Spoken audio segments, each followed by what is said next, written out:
Pope Pius II, born Aeneas Silvio Bartolomeo Piccolomini, was pope from the 19th of August 1458 to his death in 1464. He was born at Corsignano in the Sienese territory of a noble but decayed family. His longest and most enduring work is the story of his life, the Commentaries, which is the only autobiography ever written by a reigning pope. Before he was ordained priest, he also wrote a quantity of mildly pornographic poetry as well as a novel in much the same vein. Early life. Aeneas was born to Silvio, a soldier, and Vittoria Fortegeri, who had 18 children in total, though most died. He grew up in Corsignano and left to study at the age of 18. After studying at the universities of Siena and Florence, he settled in the former city as a teacher, but in 1431 accepted the post of secretary to Domenico Capranica, Bishop of Fermo, then on his way to the Council of Basel.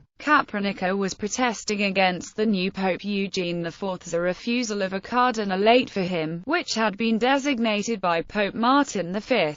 Arriving at Basel after enduring a stormy voyage to Genoa and then a trip across the Alps, he successively served Capranica, who ran short of money, and then other masters. In 1435 he was sent by Cardinal Albigacia, Eugenius IV's legate at the council, on a secret mission to Scotland, the object of which is variously related even by himself. He visited England as well as Scotland, underwent many perils and vicissitudes in both countries, and left an account of each. The journey to Scotland proved so tempestuous that Piccolomini swore that he would walk barefoot to the nearest shrine of Our Lady from their landing port. This proved to be at Umbria. The nearest shrine was 10 miles distant at Whitekirk. The journey through the ice and snow left Aeneas afflicted with pain in his legs for the rest of his life. Only when he arrived at Newcastle, he felt he had returned to a civilized part of the world and the inhabitable face of the earth. Scotland and the far north of England being wild, barren, never visited by the sun in winter. In Scotland he fathered a child, but it died. Upon his return to Basel, Aeneas sided actively with the council in its conflict with the Pope, and, although still a layman, eventually obtained a share in the direction of its affairs.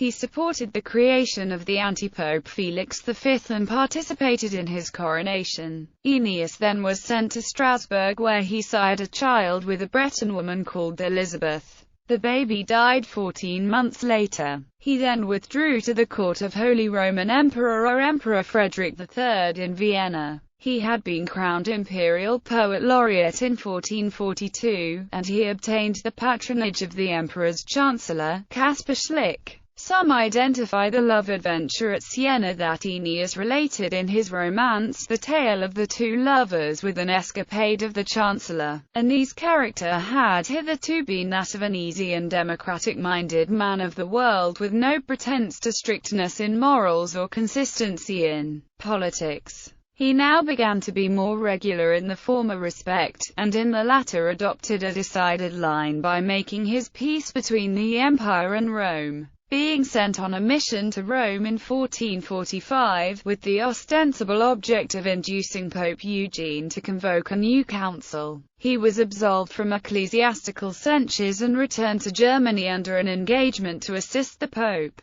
This he did most effectually by the diplomatic dexterity with which he smoothed away differences between the papal court of Rome and the German imperial electors. He played a leading role in concluding a compromise in 1447 by which the dying Pope Eugene accepted the reconciliation tendered by the German princes. As a result, the council and the anti-pope were left without support. He had already taken orders, and one of the first acts of Pope Eugene's successor, Pope Nicholas V, was to make him Bishop of Trieste. He later served as Bishop of Siena. In 1450 Aeneas was sent as ambassador by the Emperor Frederick III to negotiate his marriage with Princess Eleanor of Portugal. In 1451 he undertook a mission to Bohemia and concluded a satisfactory arrangement with the Hussite leader George of Poder Brady. In 1452 he accompanied Frederick III to Rome, where Frederick wedded Eleanor and was crowned emperor by the Pope. In August 1455 Aeneas again arrived in Rome on an embassy to proffer the obedience of Germany to the new Pope, Calixtus III. He brought strong recommendations from the Emperor Frederick and Ladislaus V of Hungary for his nomination to the cardinalate, but delays arose from the Pope's resolution to promote his own nephews first, and he did not attain the object of his ambition until December of the following year. He did acquire temporarily the bishopric of Warma. Election to papacy. Calixtus III died on 6 August 1458. On 10 August, the cardinals entered into a papal conclave. According to Anie's account, the wealthy Cardinal Guillaume d'Estouteville of Rouen, though a Frenchman and of apparently exceptionable character, seemed certain to be elected. In a passage of his own History of his Times, long excerpted from that work and printed clandestinely in the Conclavi de Pontifici Romani, Aeneas explained how he frustrated the ambitions of d'Estouteville. It seemed appropriate to Aeneas that the election should fall upon himself. Although the Sacred College included a few men of higher moral standards, he believed that his abilities made him most worthy of the papal tiara. It was the peculiar faculty of Aeneas to accommodate himself perfectly to whatever position he might be called upon to occupy, and he now believed that he could exploit this adaptability to assume the papacy with appropriate success and personal character. After a minimum of intrigue among the cardinals, he was able to secure enough votes for his candidacy after the second ballot to be elected unanimously. He was crowned pope on 3 September 1458. According to Michael de la Bedoye, the new pope, Pius II, was expected to inaugurate an even more liberal and paganized era in the Vatican. But he had reformed, and his reign was noted for his interest in the crusade and his insistence that the doctrine holding general councils of the Church to be superior to the Pope was heretical. Papal policies and initiatives. After allying himself with Ferdinand, the Aragonese claimant to the throne of Naples,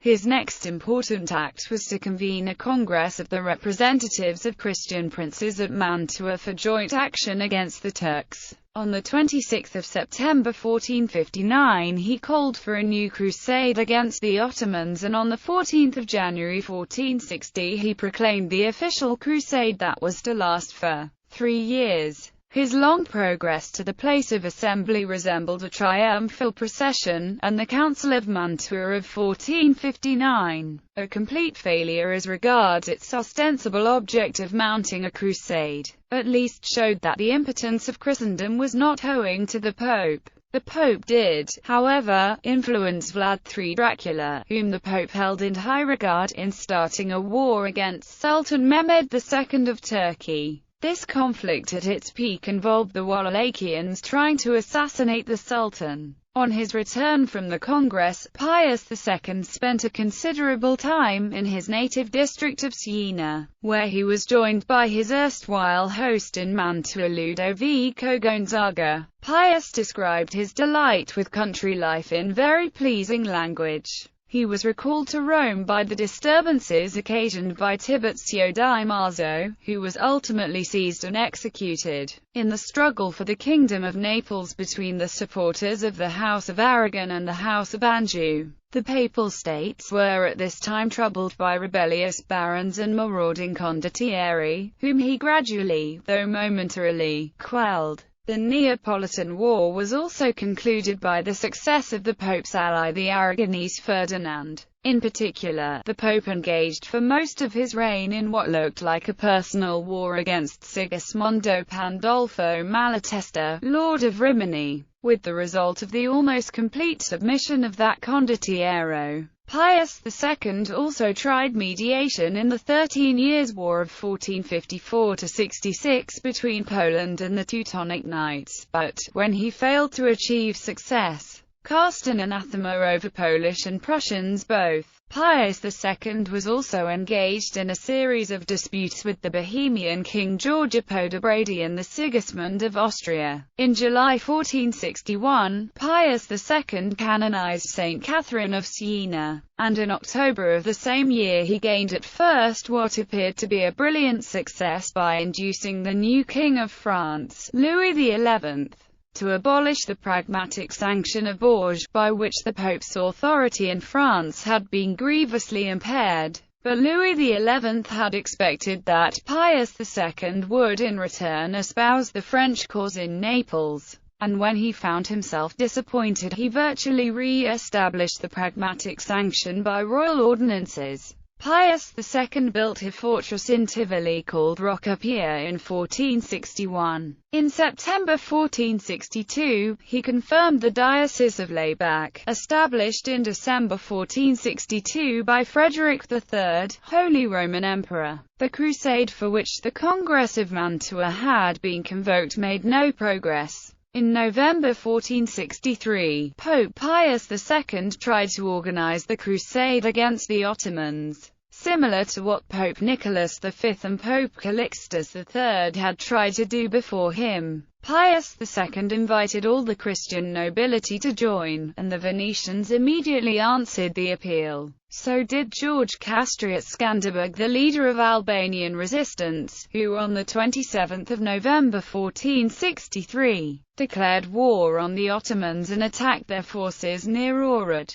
Pius II's planned crusade envisioned assembling 20,000 soldiers in Taranto, while another 20,000 would be gathered by Skanderbeg. They would have been marshalled in Durazzo under Skanderbeg's leadership and would have formed the central front against the Ottomans. The Pope did his best. He addressed an eloquent letter to the Emperor of Turkey Mehmet II urging him to become a Christian, a letter that probably never was sent. However, there are some important historians like Professor Dr. Halil Analsik who believes that the mentioned letter was sent to the Sublime Porte. Not surprisingly, if it was delivered, this invitation was not successful. A public ceremony was staged to receive the relics of the head of St. Andrew when it was brought from the east to Rome. Pius II succeeded in reconciling the emperor and the King of Hungary, and derived great encouragement as well as pecuniary advantage from the discovery of mines of alum in the papal territory at Tolfa. But France was estranged. The Duke of Burgundy broke his positive promises, Milan was engrossed with the attempt to seize Genoa, Florence, cynically advised the Pope to let the Turks and the Venetians wear each other out.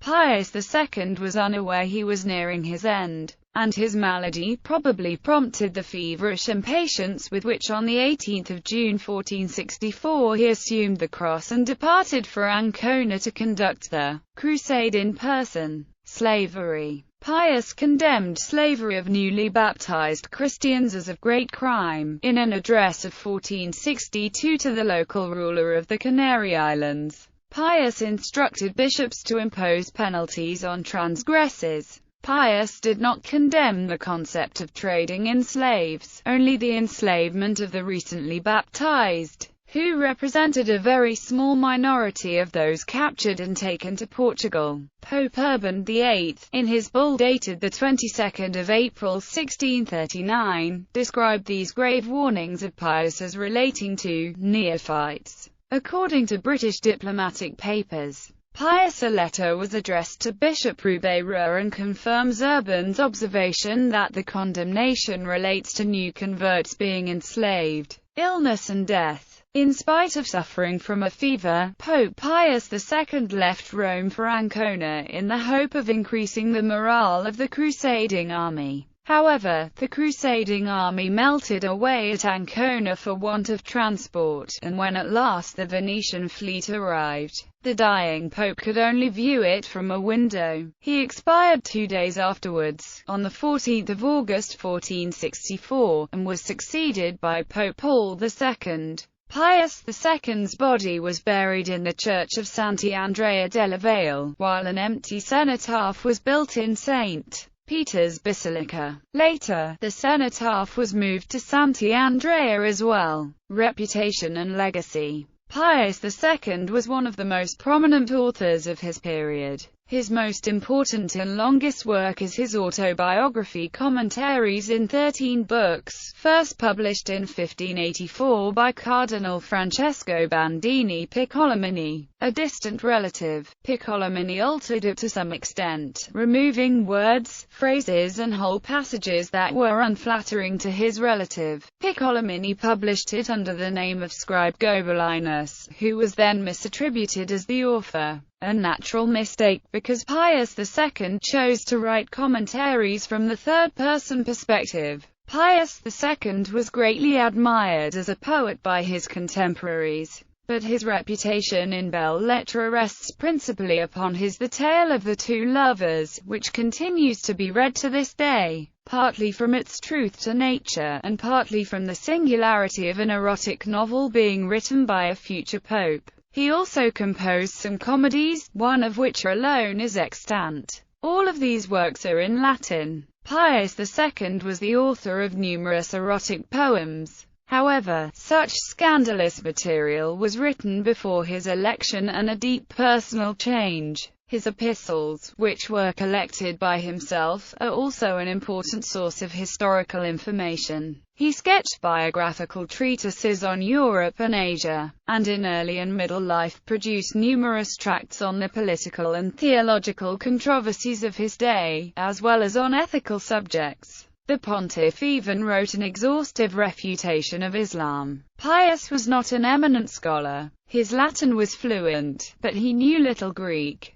Still, his writings have many good qualities. Pope Pius II inaugurated an unusual urban project, perhaps the first city planning exercise in modern Europe. He refurbished his hometown of Corsignano and renamed it Pienza, after himself. A cathedral and palaces were built in the best style of the day to decorate the city. They survive to this day. Bibliography. Text from the 9th edition of the Encyclopaedia Britannica. Original article author was Richard Garnett, LLD. Meserve, Margaret. Marcello Simonetta, 2003. Pius II. Commentaries. The Itati Renaissance Library. ISBN 0-674-01164-3. Creighton, Mandel. History of the Papacy. Vols I and II. Moscow. SWB Publications. Isbitsky, Thomas Gerald Christiansen, Philip Cree. Reject Aeneas, accept Pius. Selected Letters of Aeneas Silvius Piccolomini, Pope Pius II. Catholic University of America Press. ISBN 0-8132-1442-4. The Historical Encyclopedia of World Slavery. Editor Junius P. Rodriguez, ABC Clio, 1997. ISBN 0-87436-885-5. Black Africans in Renaissance Europe. Thomas Foster Earl, J.P. Lowe, Cambridge University Press, 2005. ISBN 0-521-81582-7. The Catholic Tradition of the Law of Nations. John Epstein, The Law Book Exchange, 2008. ISBN 1-58477-822-9. British and Foreign State Papers, Foreign and Commonwealth Office, HMSO, 1857. John Julius Norwich, Absolute Monarchs. A History of the Papacy, Random House, 2011, ISBN 978-1-4000-6715-2. Charles A. Coulomb, Vicars of Christ.